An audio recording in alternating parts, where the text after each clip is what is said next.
Adrian, thank you, and a very good evening to you for the final game at St Mary's in the latest tumultuous season of Southampton's turbulent recent past. It's simply a club that can't stand still. Down, up, down over the last 3 years. They now hope to replicate their 2024 playoff success, make it back to the Premier League, and have another crack at doing themselves justice in the elite. And few saw this coming. Bottom 4 in early November, still 14th as recently as February the 10th. But an extraordinary run of 38 points from a possible 42 catapulted them into the conversation for automatic promotion, with the most memorable cup run thrown in. At one stage, they were 18 points behind Middlesbrough. They ended up above them, just the Borough recovering from the early season defection of their manager. Then top of the table 3 months ago, before a springtime wobble realigned their focus towards the playoffs. At the heart of that small slide, a worrying habit of not putting sides away. That reared its head in the first half on Teesside on Saturday. And how costly might it look at 10:30 tonight. Well, it's a wonderful atmosphere here at St Mary's, and the two sets of players just having a huddle in front of their sets of supporters at the moment. Saints fans away to our right-hand side, in front of the Northern and the Middlesbrough supporters just in front of the away fans are now situated in the southwesterly corner of the ground. Two clubs who could hardly have been closer in the final table despite such differing journeys, united in overcoming managerial upheaval, but separated by a torrent of bad blood that's as wide as the nearby Solent. Southampton and Middlesbrough, a win from Wembley and 2 wins from the Premier League, but for one of them it is all about to unravel tonight. Southampton, predominantly white shirts with the red central stripe that get us underway. They're kicking from right to left towards the chapel end of the ground, and Middlesbrough in their change kit of black and dark blue, defending away to our left hand side, and already back on the back foot. Cienza just colliding with Whittaker. Manning's going to be able to knock the ball in towards the edge of the penalty area, and it will go out again, this time for a throw that'll be taken on the Middlesbrough right. This is how they line up. Peretz in goal for Southampton, Bree, Harwood, Bellis, Wood and Manning, Charles and Yanda, Matsky, Azaz and Cienza, and Stewart. And for Middlesbrough, it's Bryn, Ayling, Fry, Malanda, Britton, Morris, McGree and Target, Whittaker and Conway, and Strelets. The throw that'll be taken on the Middlesbrough right by Luke Ayling. Plenty of playoff experience through this Middlesbrough side, including the likes of Ayling, who's won them in the past. Michael Wood trying to bring the ball forward here against his former club. Matsky winning it back and going back inside his own half. Manning will lay it back for Harwood Bellis, who finds his goalkeeper. Peretz taking a touch on the edge of the 6-yard box, and he now drives it forward through the opening 75 seconds. And tonight, you and I in the company of Scott Minto. Yeah, good evening, Jim. Good evening, everyone. I mean, already you talked about the atmosphere is amazing. From kick-off, a very clever little kick-off from Southampton, half a dozen players to the right, and yet they chipped it to the left. Can't kid a kid there. Luke Ayling read it, 34 years of age, very experienced, and that type of experience will be really important in a situation like this. And the other one is, when the ball went up to Strelic, I thought that Nathan Wood was all over him, pulling his shirt. I thought it was a foul. Referee didn't give it, so I think he's going to be quite happy for a physical game tonight. Yeah, it's Andy Madley taking charge this evening, who, as I mentioned earlier, sent off a couple of players in the Fulham-Bournemouth game of the weekend. They'll be studying against Middlesbrough in possession. It was a poor challenge on Ayling, and Ross Stewart catching him from behind. To give Middlesbrough a free kick, which they will take on halfway. They've taken it quickly with Morris working to his left-hand side for Matty Target, who was born just up the road from here at Eastleigh, out by the airport. He's got it again here with his ball in towards the edge of the area. It's a stumble on the edge of the box from one of the Southampton players, which might allow Whittaker the opportunity to get a shot in. Mansky got away with just falling over at the worst possible moment. Southampton clear. Back is going to come again here with Morris. Much more even start to this second leg than we saw in the first on Teesside on Saturday. Yeah, but it is Middlesbrough on the ball and very much on the front foot. In Southampton, you would expect to have a little bit more. They're certainly chasing around. It's 100 miles an hour at the moment. Matsky just caught by advancing Callum Britton, who can bring it forward. He's then crowded out of it inside the Southampton penalty area. Manning can clear, get it forward towards halfway. It's the ends of the blonde-haired Brazilian chasing after it. And Dale Fry was able to knock it away, and it ends up being a free kick to Middlesbrough on the right-hand side. One lone red balloon, which has somehow made its way unscathed, drifting through the midfield. Oh, there it goes. Miranda couldn't help himself.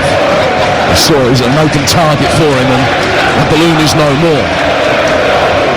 Britain to take this free kick then for Middlesbrough. It's 5 yards in from the right-hand touchline. It is 15 inside the Southampton half. 0-0 on the night still, in very early stages. 0-0 on aggregate after the goalless draw between the pair of them on Saturday. Ball sent in deep, headed back across the edge of the 6-yard box by Fry. Nobody could get there immediately. Luke Ayling can now. Little audition for him as a right winger. Perez punches his cross away.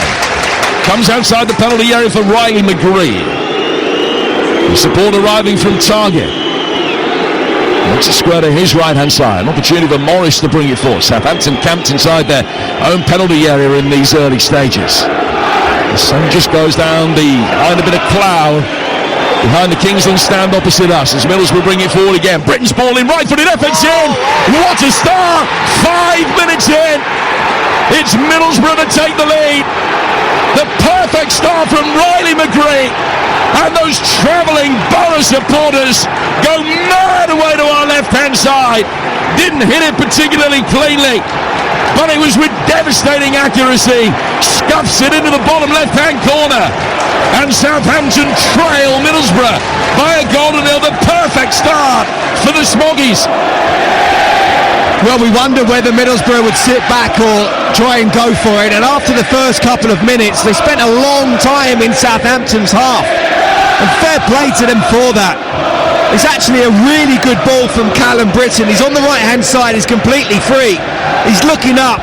You expected him to almost try to whip the ball in between the goalkeeper and Southampton's back four. But no, he's looked up. He's played the ball almost across to Riley McGree, who's just stood still. And there's two Southampton players trying to get close to him. And you're right, he didn't really strike it as sweet as he would have liked, but he got enough contact and he directed it in a way that there's no way Daniel Perez, just standing there looking, could get anywhere near it. What a start for the away side. Yeah, Perez was unsighted because the ball went through the legs of Charles. And now Middlesbrough will bring it forward again. And here's the goal scorer, McGree. That was his first in 11. And he's worked the ball out of the left-hand side now as Middlesbrough, hungry for more, will be able to bring it forward. Well, the narrative from the first leg on the field was Middlesbrough's inability to take a stack of chances. They'd taken their first tonight. Ball in towards Whittaker. Didn't keep it in. It was caught by Perez anyway as he chipped it back through the 6-yard box. It's a goal kick to Southampton. 6 gone. Southampton this season have turned deficits around on 5 separate occasions. They've beaten Wrexham and Derby here. They won at Sheffield United, Leicester and Swansea. In fact, the first weekend of the season, you and I sat in these very chairs watching a spirited late fight back as they scored twice, one through Manning, one through Stevens, in stoppage time to beat Wrexham. But Morris is bringing it forward here for Middlesbrough. And it's found Whittaker, who unleashes from distance. It's well blocked by Manning, volleyed away by Bree. But Middlesbrough with an electrifying start, a goal up through 7 minutes and hungry for more. I remember that opening game of the season where Ryan Manning came off the bench and just turned the game from left back. But my goodness me, what a start from Middlesbrough. Expected goals, 0.18, and yet they're 1 up, so they're overachieving tonight so far. It's been a really positive start from them. You know, and we spoke about it. You know, everyone's kind of expecting Southampton to win this game, and they still might, of course. You mentioned how they have come back from behind this season on several occasions. You know, they've got a stronger bench. This could be a 120-minute game, not a 90-minute game, but so far Middlesbrough, again, very much on the front foot. Doesn't matter where you play, at home or away, they still try to create chances, and they're certainly doing that. Callum Britton's got it now. Ball into the feet on the edge of the penalty area is stamped away by Nathan Wood, but it was a poor clearance. It fell straight from Morris. It goes back to Ayling. Ayling's ball down to the Middlesbrough right-hand side for Whittaker. Whittaker will come forward. A clever little reverse ball. McGree actually didn't quite read it in time to make something of it. Another poor clearance though Now this time from Charles, and it's picked up on the touchline by Morris, who's been heavily involved in the early stages here. We're 8 minutes in. 1-0 Middlesbrough lead with Target in possession, working the wide for Conway. Do you know what, Jim? It seems ridiculous to say we're not even at the 10-minute mark, but Middlesbrough are so much on top now. They've got to try and go for that second goal. Well, Southampton have done well to win it back. It was Yander dispossessing Conway in the midfield. Osienza with a really poor pass. He had options either side of him. Stewart to his right, Yander to his left, and he split the difference. And Middlesbrough can bring it forward again. Ayling intercepting that and marauding forward. And he's making his way towards the edge of the Southampton penalty area now as the ball is played back towards Whittaker. Whittaker to Britton to Morris on halfway. A chance for Malanda to turn. He'll be the one of the centre-halves who will step forward into midfield when Middlesbrough have possession. He's done it again here. Back he goes towards Target. Well, all football supporters outside of the Premier League, you've got playoff experience. We've all had very different journeys. It's the best possible way of winning promotion. It is an absolute gut punch if you blow it, particularly late on in games. Say, a goal in the 3rd minute of stoppage time and then another one at the end of extra time, something like that. I can't think what game you're talking about. I don't know. I'm glad I'm over it though. But for those Middlesbrough supporters, they have waited and waited and waited for a playoff goal. The last 6 playoff ties that they've seen their side play, they haven't scored in any of them. But now they have. First since Albert Adoma scored a goal against Brentford back in 2015. Middlesbrough leading here on the south coast by a goal to nil. Ayling getting the ball forward. Now Malanda inside the centre circle, getting it forward now to the Middlesbrough right-hand side where Whittaker's got it, and he will run at Manning.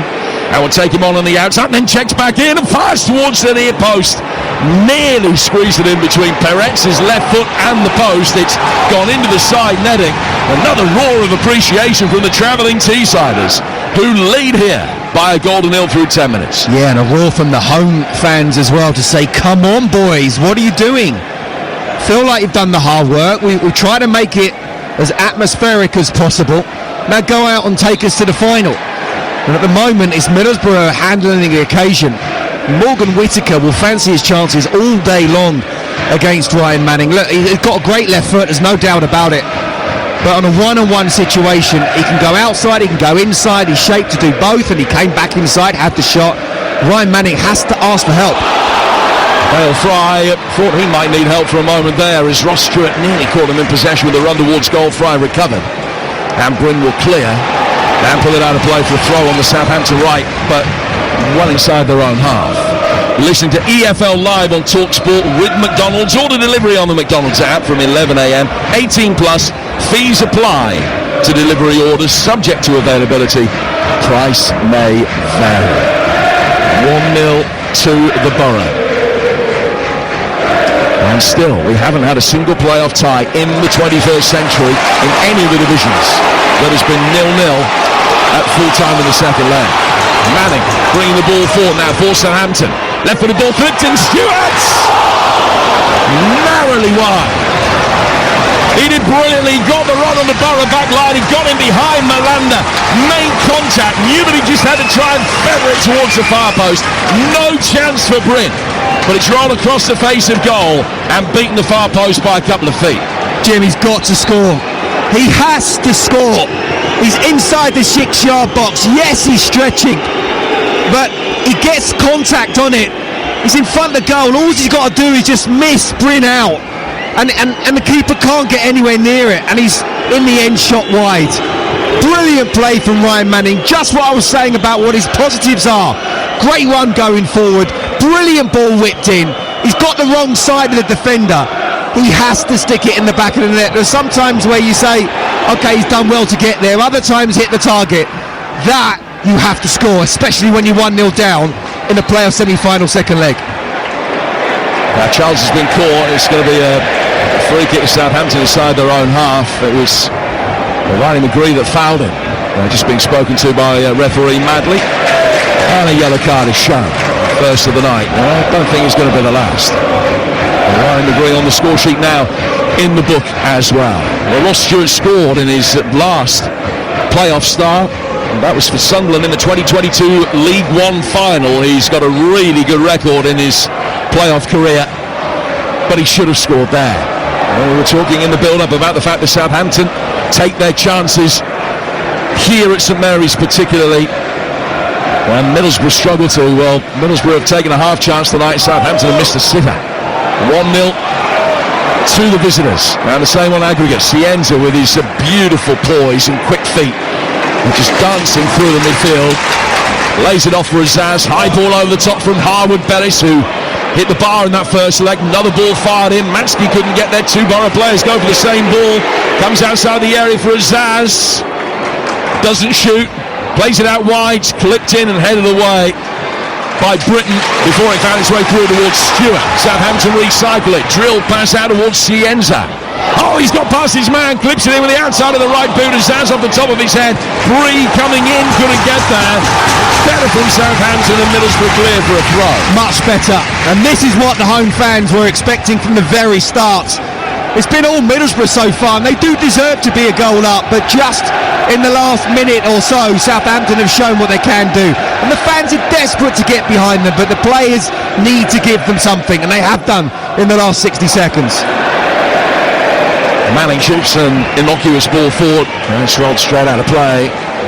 And it's a goal kick that'll be taken by Solbrin away to our left-hand side. 1-0 to Middlesbrough, and here are the thoughts of Scott Minto. And you know, we're nearly there on 15 minutes, and there's a long way to go.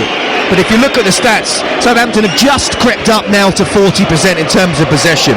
That one attempt, they should have scored, but one attempt, not one on target as yet. It's been Borough with 60-odd% possession, 4 shots, 1 on target. Now, they have dominated so far in the opening 15 minutes. The question is, can they keep it up? They couldn't at the weekend. Can they do it tonight? Well, we got 2 more Premier League live and exclusive commentaries on TalkSport this week, including Manchester City against Crystal Palace tomorrow night and Villa-Liverpool on Friday. Also, don't forget, you can hear every single match in the League One and League Two playoffs live and exclusive across the TalkSport network this week. And then all 3 finals. Great ball through from Whittaker. Gray just went too early, and the offside flag's up against him. It's a free kick to Southampton on the edge of their own box. This Saturday as well, TalkSport bringing live commentary of the FA Cup final from Wembley as Manchester City take on Chelsea. Kick-off of that one at 3 o'clock. We've got it all covered for you on TalkSport. And that's before we get to the World Cup, where all 104 games will be live on the TalkSport network. Wood, back for Harwood Bellis. His driven ball forward, repelled by Dale Fry. Middlesbrough born and bred. Southampton getting their foot on the ball again in the midfield with Charles. Charles to Yanda, now to Nathan Wood. Matsky claiming that he's won a throws. The ball goes out of play, but his was the last touch. Karen Britton winning that and earning a round of applause from Kim Hellberg. Hellberg's done a good job since taking over. He led Hammarby to runners-up spot in the Allsvenskan last year, the Swedish league. They finished behind the surprise champions Mjällby. He's done really well at Middlesbrough. He's won nearly 3 times as many games as he's lost. He's applying some calm to the turbulent start of the season after Rob Edwards left for Molineux. And I think he's dealt with what's happened in the last few days with a lot of class as well. You know, you can see he wants to say something. Oh, Yanda has dispossessed Morris on the edge of the penalty area, plays it in towards the penalty spot, target hacks it away. There was an opportunity there, wasn't it? Middlesbrough cannot afford to give the ball away silly in their own box, but you know, I think their manager has dealt with things really well. You can tell he's desperate to say things, he's almost holding himself back, but I think class is the word, and fair play to him. You know, and what we see on the pitch, as I've said on a few occasions now, there's only so much a manager can do. He can set up the patterns of play, he can set up the press and the triggers. They are creating chances, but he can't go on the pitch and put it in the back of the net himself. That's what they have to do. But what a start they've had so far, and the difference between the weekend and now obviously is Middlesbrough have got that goal. Yeah, he hasn't let his mouth betray him at all, but he's had a big thought balloon coming out the side of his head for about 4 days. Southampton will bring it away down the left with Matsky, and Hellberg almost catches that. It's gone out for a throw that'll be taken right in front of him on the Middlesbrough right-hand side by Luke Ayling. 1-0 to Middlesbrough after Riley McGree's 5th-minute goal. Britton taking the throw, back inside his own half for Dale Fry. Fry 15 yards inside his own half, just waiting for a little bit of pressure from a Southampton player. None was forthcoming really. Played it forward in towards Whittaker, and the Southampton midfield read the pass. Ryan Manning that won it back, and now he will bring it forward. With ball retentions, found Cienza. Cienza well challenged by Morris. Fry gets it away, only as far as Charles for Southampton. Played out to the Saints right-hand side. Breeze laid it back. Yanda now, 15 yards, 10 yards outside the penalty area, 5 yards outside the box. Making progress, pops it off to Bree. Then makes a run down the right-hand side and gets the return ball. Back for the fullback again, James Bree, who spent the first half of the season farmed out on loan to Charlton, but was recalled and hasn't looked back. He's been superb over this second half of the campaign in this Southampton winning run. Manning back for Wood. Wood inside the centre circle for Harwood Bellis. Matsky bending his run to try and get himself onside to attack a long ball played forward. None was forthcoming. Saints build up just a little bit more measured as they work it out towards Manning and then back for Wood again. Now inside the centre circle, Harwood Bellis has got it again. Southampton with a more sustained spell of possession than they've had for a while. Worked out of the right flank for Matsky, whose low ball in is fielded by Target. First touch took him down towards the byline, but he knocked it away. Conway's back there, lays it back for Target again, and then the number 9, Tommy Conway, couldn't receive the return ball on the touchline, and it drifts straight out of play for a throw. Southampton have taken that quickly. Yanda getting it forward. Stewart has it now as it was played into his feet. Back again. Middlesbrough just on the back foot. Everybody apart from Strelec behind the ball. In fact, he is as well now as Saints work it back to Nathan Wood. Down towards Cienza. Cienza slowing things down, but he's got a clever little drop of the shoulder when he needs to. Britton wasn't buying it though. Cienza worked it in a fight ball towards the edge of the penalty area. Azaz couldn't make anything of it, and Borough have it with their goalkeeper Solbrin. 20 minutes gone, it's raced by. Still 1-0. It's a really poor clearance from Bryn. Straight to Yanda. He didn't get any air underneath it at all. Never went more than a foot across the ground. And Southampton will bring it forward again with Matsky, who's cropping up on the left-hand side. Now, he's given quite a fluid role when he plays in a wide position. Japanese international working it back for Harwood Bellis. From him to Wood. Wood down towards Manning. Just in from the left-hand touchline. Toe poked in towards Yanda. Yanda's back behind, ball behind square for Charles. Now to Bree. Harwood Bellis, it's a long diagonal. He's got it over the head of Whittaker. Manning getting a bit of joy down the left-hand side. It's a good ball in, dragged down, and although Zaz has gone down, it's gone down really readily. Matsky, I beg your pardon, has gone down very readily. There's no way that was going to be a penalty. There's going to be a goal kick in Middlesbrough. 21 gone. Yeah, I mean, Southampton are starting to control the tempo of the game now, going from left to right and putting the ball in when they want to. But Middlesbrough defending really well in that final third, and it's Aidan Morris who's just come across Matsky there, making sure, he couldn't get the ball, but he made sure with that heavy touch from Matsky that he didn't allow him to get a second touch. Really good defending so far from Middlesbrough, but Southampton started to control the game.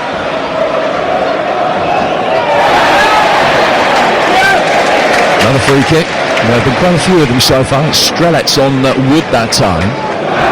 Wood, who started his career with Middlesbrough, only a handful of appearances for them. The son of Dean Gordon, another former Middlesbrough player. Now Wood has it again from this free kick. He's worked it back to Harwood Bellis. Harwood Bellis waving everybody forward. When they build from the back, Charles will drop in as almost an extra centre-half.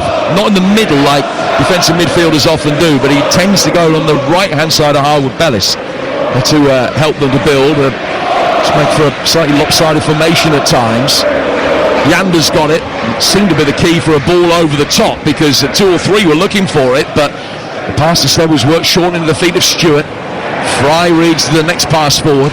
His clearance not brought under clean control by Conway, so Southampton come again, working down towards Manning. Midway through the first half, 1-0 to Middlesbrough. On the same scoreline on aggregate. Whittaker intercepting in midfield and then fouled by Matsky to give Borough a free kick. Yeah, what it allows is Shea Charles dropping in. It allows James Bree to almost play like a winger, a wide player, pushing further on, looking along the line, and maybe for that ball over the top, which has been played to him on a couple of occasions already. We've already seen Ryan Manning bomb on from the left-hand side, but James Bree really pushing on, with Shea Charles almost being that third centre-half. I love the way that Southampton are playing now, though. They're starting to control the game. They're not just pass either. They're trying to look forward. But Middlesbrough, when it comes to that back line in the final third, are defending really well. Sienza bringing the ball forward. Well, the referee said that there was a foul by Yander on Morris. So it's another free kick to Middlesbrough, who've been better away from home under Hellberg than they have been at home. The 6 of the 8 league defeats that they've suffered have been at the Riverside Stadium. That's since Kim Hellberg took charge. Only 2 away from home. What they have to do tonight, if they don't win this on penalties, is beat a Southampton side that haven't lost a championship opposition since the middle of January when Hull beat them. Middlesbrough beat them just before that convincingly. It's still the biggest defeat of Eckert's Southampton career so far. Free kick is taken by Britain. High ball lofted towards the far post, headed away easily, and out for a throw that the goal scorer Riley McGree's going to go across the take. In fact, he will just abdicate the responsibility, and Matt Targett makes his way forward. Targett picking up the ball on the touchline, laying it back here for Malanda. Malanda to Ayling, and straight back again for Malanda. Conway. Now Malanda for the former Leeds man Luke Ayling again. A wonderful servant to the clubs he's played for throughout his career. McGree coming forward through the midfield, pops it off to his right hand side. Here's Callum Britton now. McGree still showing for it and has made a run towards the edge of the penalty area. Conway can turn, hits an effort that's deflected and out of play for a corner. Still dangerous, aren't they? The Southampton starting to control the game and have a lot more possession than they had in the first 10-15 minutes, but Middlesbrough just looked dangerous. Really nice little one-touch play between them. McGree found himself inside the box. It was good defending in the end from Wood, getting a deflection, but Peretz was almost beaten by that deflection. First corner of the night to be taken on the Middlesbrough right, in towards the edge of the 6-yard box. Now well headed away by Manning. Back outside the penalty area for Targett, who dinks it back in. Wood got his head to that. And then cleared by Yander. Out towards Whittaker. Almost threatened to open up for him. Didn't quite. Sienza tried to bring it away, but was well challenged by McGree. And now it comes down for Ayling again. Ayling coming in off the right flank. McGree to Whittaker. Always wanted to cut inside onto his left foot. A little bit of space for him, but he's too far out to get a shot in. Just worked to his left for Targett. Callum Britton comes forward and he lets fly. Peretz with safe hands dives down to his right hand side and grasps the ball, brings it into his body, and then he's on his feet quickly to get Southampton going again. Such fluid movement from Middlesbrough going forward, and Tommy Conway was crying out for the ball inside the box. It wasn't found, but in the end, decent shot from Britton. There's a good save from Peretz. It's a really good game of football. Yeah, the first half was entertaining. The first leg was entertaining. This one has been as well. 1-0 Middlesbrough lead at the only goal of the tie all told. You're with Talk Sport. And tomorrow night, Manchester City, the latest instalment of the title challenge as they take on Palace. It's live and exclusive for national radio here on Talk Sport. Ayling's fouled Sienza here. And it's a free kick to Southampton on the left-hand side. His is a remarkable story. Leo Sienza. It's not that long ago in the grand scheme of things that he emigrated from Brazil, fancied his chances in European football, went to Sweden, ended up playing 5th division football, kipping on his mate's floor. From there, potentially, within 90 minutes to a second Wembley appearance in the space of a month. I've had a few nights out like that. What ended up on some Wembley floor in Sweden? No, just some mates. That's a nice.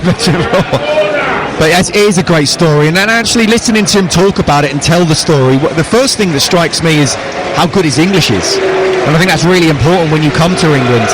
You know, there's so many people around the world, and I've played in another country, people want to speak English to you. It's not easy to learn a language, but in England you always have to. His English, use of the English language is excellent. That really helps you, not just on the pitch, but off the pitch. And yeah, that type of story. He said it was only a short time, it was just over a year, wasn't it? But it made him. It made him as a player, made him as a person as well. And when he came to the Championship, he didn't think, people were saying to him, not quite sure this is your style of game. I'll tell you what happened to him before has helped him be the player he is right now. He's still down receiving treatment. There are a few games going on elsewhere, some notable ones in Scotland tonight.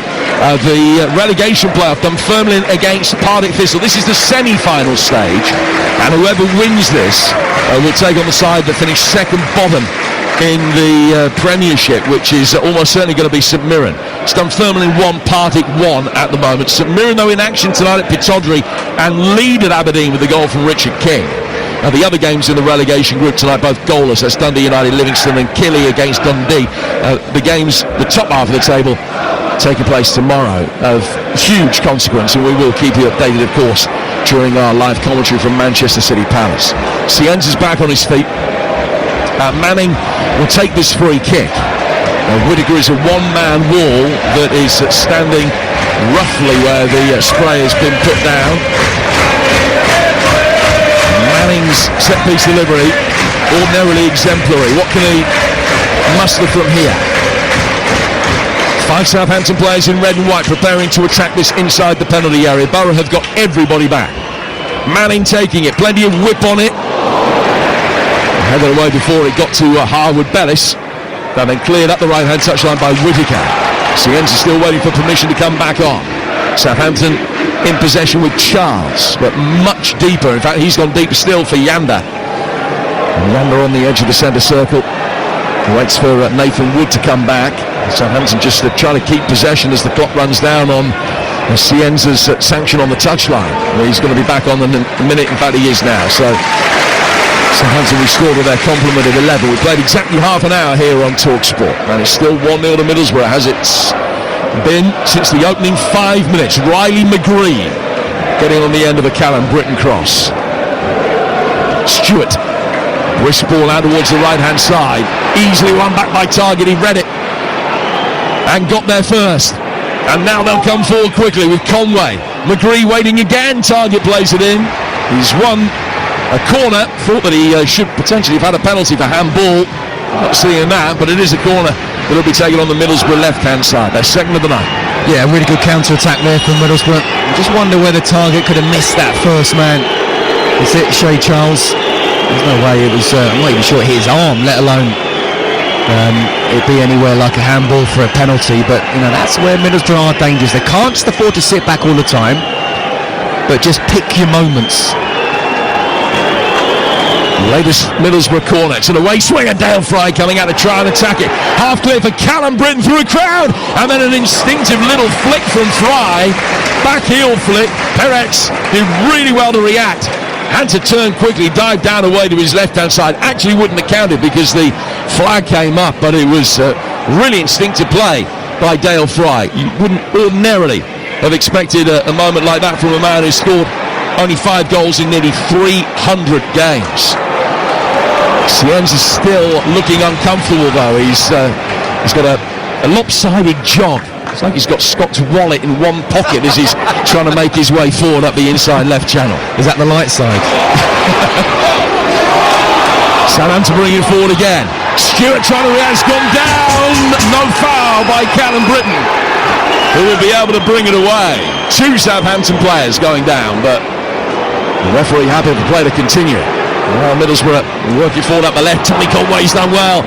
He's got past the first challenger, James Bree. He's inside the penalty area. He tries to pull it back. A deflection on the cross takes it into the hands of Perez. 32 gone. Goalless on Saturday. Goodness knows how. Only 1 goal so far tonight. I'm sure it's not going to end 1-0 to Middlesbrough. I don't see how it can do. It can't. At this moment in time, it can't, because both teams are just going at it. It's like a tennis match at the moment. Midfield aren't really getting too much involved. It's just end to end. It is more Southampton now, possession and foot on the ball, but it's Middlesbrough who just look dangerous on the counter-attack. Harbour-Bellis, Matsky stumbled as he received the pass. There's no foul by Morris. Play goes on. Wood's got it. Wood to Manning. Good first touch. Gets it back. Looking for the little reverse ball that was initially cut out. Now chips it in. Cienza trying to improvise. Little flick header from him. Manning coming towards it. And the whistle has gone as Fry goes down. Cienza looked at the Southampton fans at the chapel end of the ground and pointed to his shoulder. Well, the referee's given a free kick to Middlesbrough, 12 to go to half-time. They lead 1-0. Brilliant defending from Daryl Fry, it really was. I mean, he has got himself in the positions. I'm just looking at the replay of the penalty that Ross Stewart felt he should have had from Britain. No chance for me. There's a clash, first of all, as the cross comes in from James Bree. Not a penalty there, and not a penalty either. Tonda Eko, he's absolutely livid. He felt it was, but I think Ross Stewart, you look at his face and you know whether someone really believes that was a penalty or not. 6'2", and you go down like that. Charles. And this is Matsky from close range. All out of play for a Middlesbrough throw. And Ayling's going to come across to take it. Haven't been to Wembley for 11 years. Borough, they lost the playoff final against Norwich back in 2015. It was the last time they were there. At the moment, they're 55 minutes away from a playoff final against Hull for a place back in the Premier League. Now, a Southampton player has gone down, and as he got back to his feet, it was Manning. There was an angry reaction. A little bit of finger pointing and gesticulating going on. Callum Britton coming across, having a word with Manning now. The net result of all of that is a Middlesbrough throw, which Luke Ayling is going to take. He's been told to come back a good 5-10 yards before taking it. And now Andy Madley, the referee, is tapping his watch. And he's telling him not to waste any more time. Ayling knocking it forward. Southampton win it back. Finn Azaz, who's been quite quiet again for the Saints against his old employer. Matsky. Oh, Matsky's giving it away. In behind the stumbling Azaz. McGree seizing on that, plays it in behind Strelec. And Manning's going to be able to clear. Opportunity there. And that's where Middlesbrough, it looks like now Southampton are having much more possession. They were as low as 24%. Now they're 56%. But they've still only created that one chance, that one opportunity, which of course wasn't even on target. But at Middlesbrough now look like they're very, very solid. Daryl Fry has been an absolute leader at the back, positioning himself so well, communicating.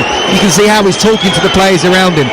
But when they nick the ball off Southampton, then they have an opportunity to counter-attack, and that was a missed opportunity. A poor pass into Strelec, and well, he would have had a one-on-one with his centre-half there.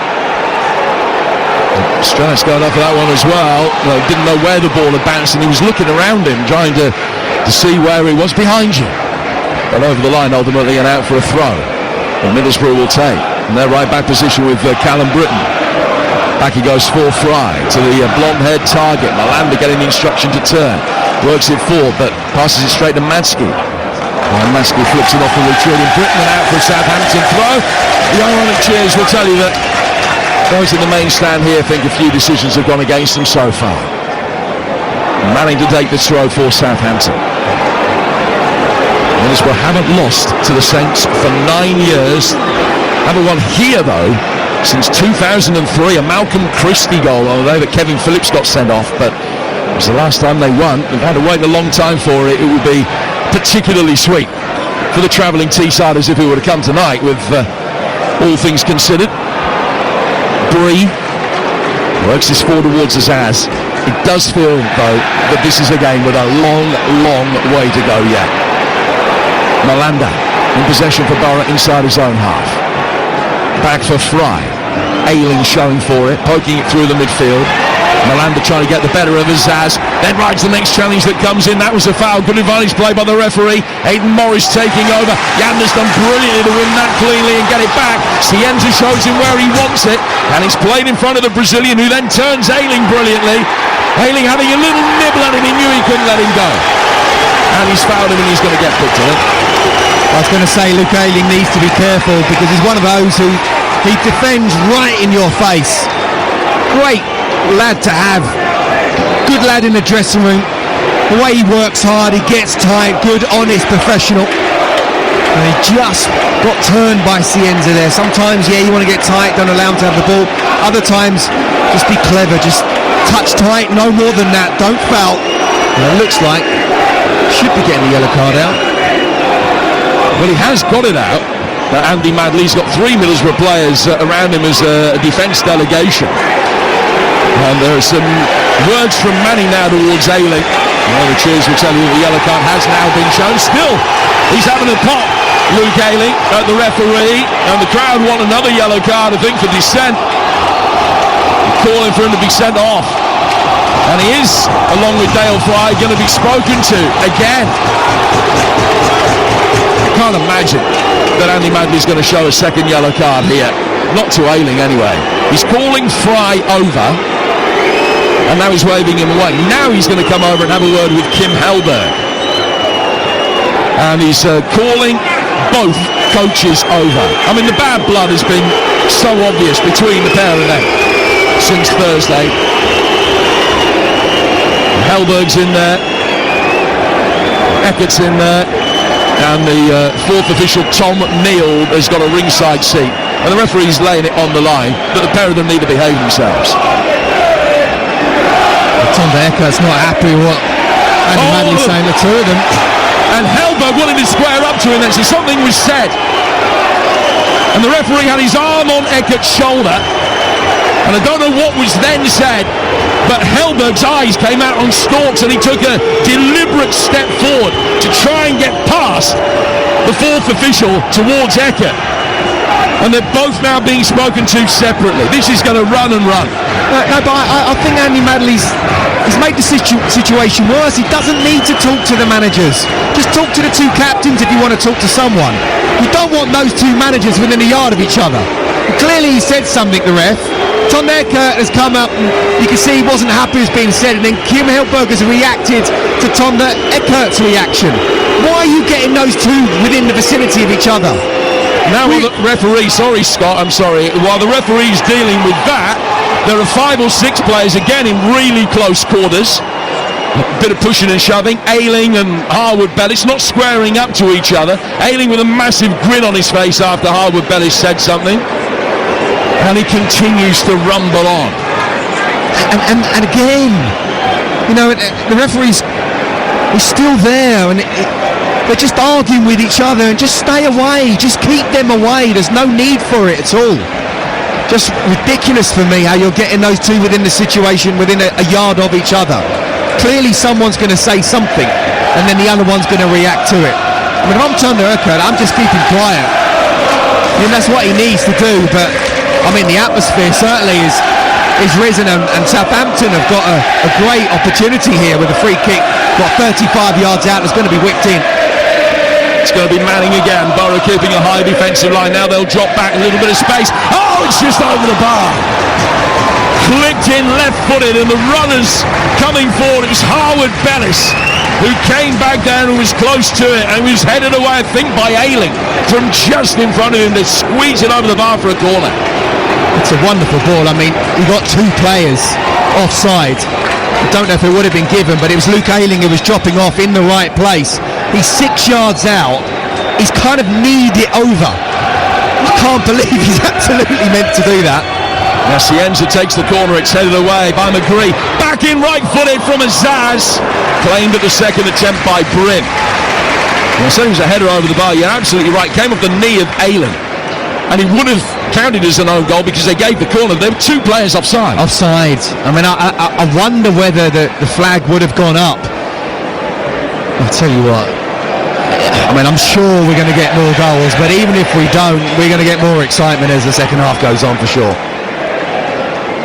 1-0 to Middlesbrough. 3 minutes to go to half-time.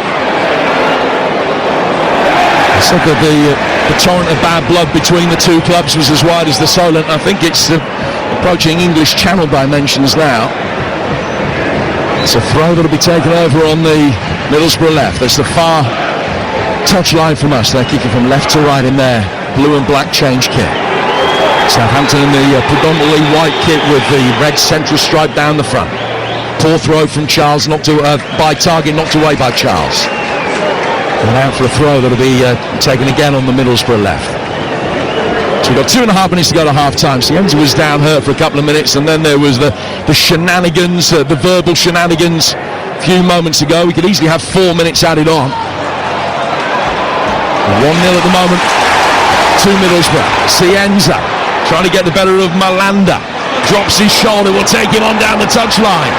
Whittaker comes back and has tried to buy a free kick and has been able to do that. Just managed to stumble in front of Cienza and to make sure that contact was made by the Brazilian. And as soon as it was, he went down. And the free kick has been given Middlesbrough's way on the edge of their own penalty area.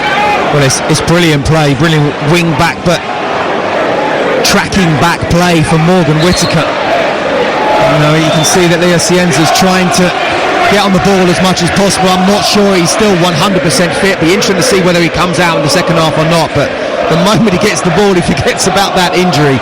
You've only got 2, if not 3 players around you. You know, that's really good defending for Middlesbrough. But the first half couldn't really have gone better for Kim Hellberg's side. So Bryn sends the free kick straight out of play.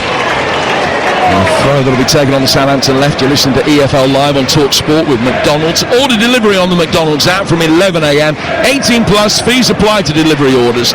Subject to availability. Price may vary. Minute to go to half time.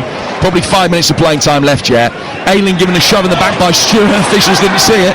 Before comes Matsky. And down the Southampton left. Morris can't keep it in, having dispossessed him. Southampton get a throw about 6 or 7 yards from the corner flag. Cienza, I think, wants Manning to take it. And throws the ball up so that Manning will be able to come forward and potentially launch a long one inside the penalty area. Southampton not setting up as though that's what they're expecting to happen. What a moment it would be for Southampton if they're able to score just before half-time. Cienza trying to make a run inside the penalty area, blocked off by Callum Britton, and it's a free kick to Saints, a yard to the left of the penalty area and 4 yards from the dead ball line. This is their chance. Yeah, Ryan Manning felt it was inside. Andy Madley straight away, it wasn't, it was outside. Really good movement from Leo Cienza, whether he's still hobbling or not. He's come short to go in behind. He's done Callum Britton, who just pushed him over. And yet, this is a big, big moment in the tie for sure. Changes the whole psychology of the whole tie if Southampton were able to go in at half-time 1-1. Well, they've got 6 minutes to do so in terms of added time. So the referees decided that Borough have been play-acting and time-wasting, and certainly added plenty on. Free kick then to Southampton from this position that is like a short corner. Plenty of grappling going on inside the 6-yard box. It's teased in towards the far post. What a save from Bryn as a volley came in. Southampton bundle it in on the follow-up. And an equalising first half stoppage time. Ross Stewart claiming the goal. And it is one apiece. Ball chip towards the far post, volley towards goal. It was a magnificent save from Bryn. And it was all about who would react the quickest. And it was Ross Stewart. And we're dead level again, 1-1 on the night. And 1-1 on aggregate. Well, 1, so close to half-time. Don't give away fouls like that. 2, pick up your men. And it was a brilliant save. There was a little clip to the far post. Great save from Bryn as he's volleyed it and he's pushed it up. But Ross Stewart has come in, has used every bit of his 6'2" frame, jumped above everybody. He's wanted it more. It's like a basketball player. I'm not actually sure how much contact he got, but because he jumped high, that no one could get close to him, and it's ended up going in the net. In the Premier League, that gets disallowed because there was a foul by Matsky on the defender who was supposed to be detailing Stewart. I'm not saying that necessarily would have been the right decision, but just in the Premier League, I'm absolutely convinced that would have been chalked off. So VAR would have looked at it for sure. There's nothing that Stewart did wrong. Well, it was Matsky who was in there as well. It was a brilliant hit from Manning. Great set piece from Southampton. Hungry for more now as they push forward. 2.5 minutes into stoppage time. Cienza And he's chipped the ball in and Ayling heads it away. It's brought down by Manning. Poked forward towards Yander. Yander out to the Southampton left. Played in towards the edge of the penalty area for Zaz. Shea Charles from distance. Only got to the edge of the penalty area before being blocked. Strelets to Morris. Clipped out towards target. Now Middlesbrough will be able to bring it forward. 1-1 the score in a game that Middlesbrough led for 40 minutes. Strelets has it. Inside left channel for Middlesbrough. Waiting for movement to come up around him. Conway tries to provide some. Ball played in towards McGree. McGree down towards Ayling. Two Middlesbrough players on a yellow card. Riley McGree's the other. Back towards Fry. Now Morris. Morris to Britton, to Ayling. Ayling on the edge of the centre circle, lays it back for Dale Fry. Fry 2 yards outside the penalty area. Clips it forward. Ball hits the hand of Conway as he tried to take it on inside the penalty area. Didn't know a lot about it, but he got a massive advantage from it hitting his hand. And then Perez has come out to take the ball off Conway and has thrown himself to the ground just outside the penalty area with the implication that Conway struck him in the face. Well, having a look at a replay here, Conway wasn't happy when the free kick went against him. He's picked up the ball and he's gone down holding his face, Perez, when he got caught in the chest, and that is utterly embarrassing. Get up. Get up. I mean, if it was in the face, he's tried to come from behind and grab the ball. And he's put his arm up in the air, and yes, he's caught him, as you say, in the chest, but even if it was in the face, it was nothing more than a little push away, because he was just reacting to it. Get up. 1-1 with 90 seconds to go to half-time. Another ball launched forward, long from the back from Southampton, who built up a head of steam as the half has gone on. Middlesbrough much the better side for the opening 20 minutes. Southampton a better side for the last 20. They'll go with Charles. Now to the right flank for Azaz. Back to Wood. Space over on the left. Manning and Matsky trying to work in tandem. Cienza on the edge of the penalty area. That's the option that's been played. Takes it, good turn, trying to get round the back of Ayling, who's dragged it back in. It's overrun it, it's gone out for a corner. Southampton, a really good side from set pieces. Middlesbrough already know that to their cost in first half stoppage time. And now they've got another opportunity created by Cienza after Ayling concedes the corner. Yeah, he said it wasn't, but it was. It definitely went over the line. I talked about how Southampton get an equaliser. It changes the psychology of this tie at half-time. Imagine if they get a second. 14 goals from corners this season. Before the corner is taken, the inevitable shenanigans inside the penalty area needs to be sorted out. Ross Stewart ended up going down. The referee's having a word with him and Strelets. He's laid down the law. Cienza still waiting for the instruction to now take this corner. 6 minutes all but up. This will be the last opportunity for Southampton to take the lead before the break. In it comes. Good in swinging delivery. Bryn got something on it. McGree gets it away. He'll be able to just about reach halfway with the clearance. Yander back for Perez, and he sends it sailing straight out of play for a throw, and that's half time in the second leg. Well, not short of drama.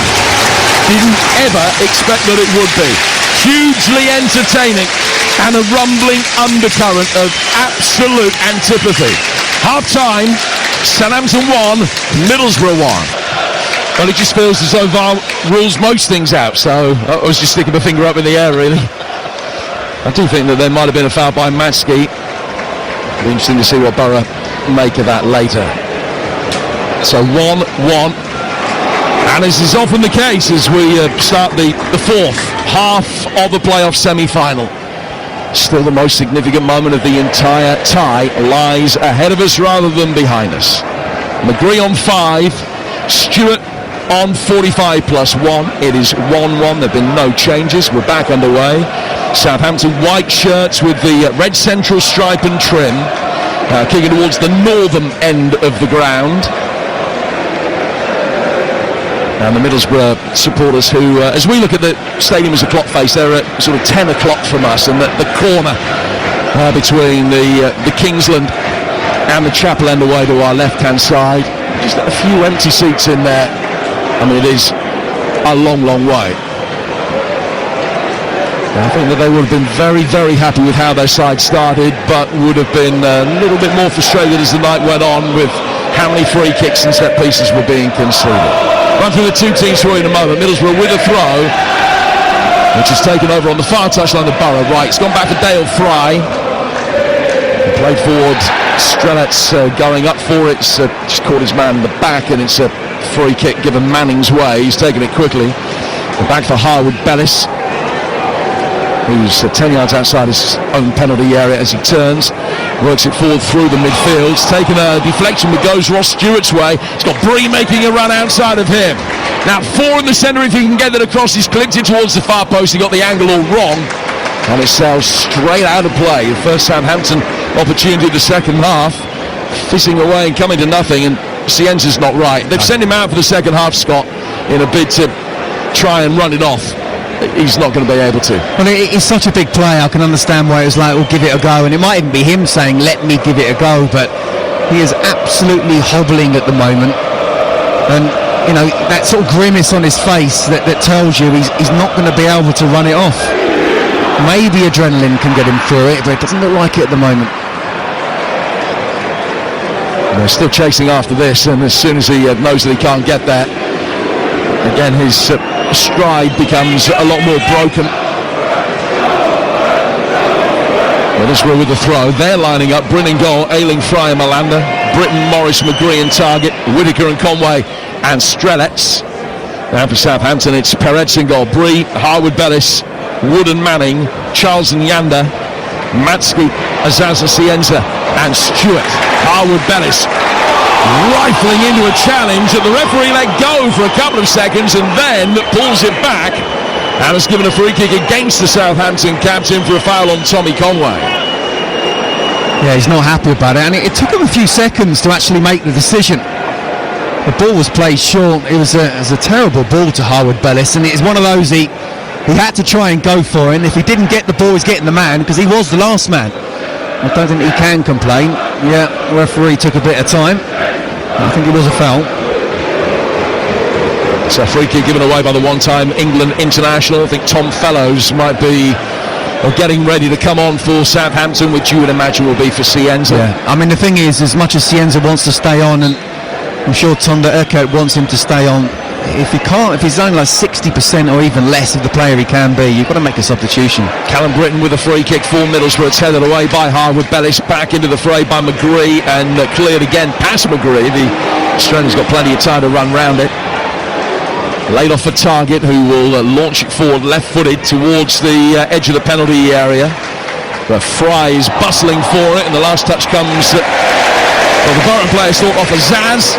The referee said the last touch was McGree's. Now it's a throw that will be taken on the Southampton right-hand side. 1-1-4 minutes gone in the second half, and light beginning to fall here on the south coast. Still the dusky pinky hues as we look from here in the sky over the Kingsland stand on the far side as we look west. There's some menacing cloud coming in from the Solent away to our left-hand side. Glorious evening though, all things considered, certainly at the moment, even if it feels as though rain might be on the way. Conway to take it throw. He's actually left it for Target. Just a little bit up the touchline from where we're sitting, about 15 yards inside the Southampton half. With TalkSport, it's 1-1 after Riley McGree's early opener was cancelled out by Ross Stewart. Zaz winning a throw that James Bree's going to take. He wants to go square for Shea Charles, or at least he's pretending that he does. He's just dropped it at the feet of Yanda instead. Clipped forward again then by Bree. Middlesbrough winning the second.